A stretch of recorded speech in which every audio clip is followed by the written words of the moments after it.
twina kĩeha kĩnene mũno nĩ gũtigwo nĩ cũcũ na mama na arĩa maratiganire na mũthenya ũmwe na maroragirwo nĩ COVID, na tũgĩkoretwo na kĩeha kĩnene mũno nĩ mwana hĩndĩ twarĩkia kũmathika. Andũ aya matinaikara mũno thibitarĩ, ta cũcũ athire mũthenya wa aramithi, koguo atindirio thikũ ithatũ, agĩkua mũthenya wa Saturday.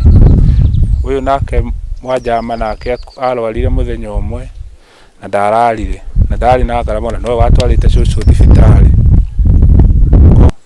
tondũ ta mũndũ ũkwĩta wĩtagwo Wanjama arakomire thibitarĩ mũthenya ũmwe na tũrarĩhire caidi ya 100,000 na athire kuo, akinyire kuo hwaĩ-inĩ gũgĩkinya gũkĩa nĩ ahũthĩrĩte kuma 100,000. Itũra-inĩ rĩrĩ nĩ tuonekete andũ aingĩ mũno marathiĩ nĩ ũndũ wa mũrimũ ũyũ, koguo mũgitĩre mareka mĩcemanio ya ũrĩ nĩ kũrakorwo kwĩna congestion ya andũ mũno, rĩu kaũndũ kau gagacangĩrĩra gũ spread kwa mũrimũ. Kũrĩa kũngĩ twaigua magavana makiuga atĩrĩrĩ maracaria rĩera nĩ tondũ wa ndoro matige gũkua. Kĩmemia nĩ athiĩte engineer kũrĩa thĩinĩ wa Nyayo Ward akore kũrarutwo mĩĩrĩ 100 andũ arĩa marwarĩte COVID.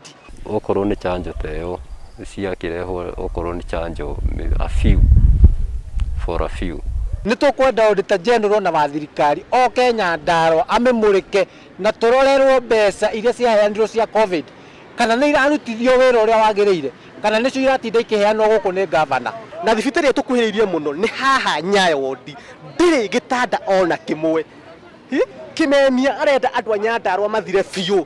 Kaĩ Kĩmemia atangĩkũgua to thikũ 21 mabundi ma Mũrang'a marakire thibitarĩ, katangĩaria na Mwangi wa Iria areherwo mabundi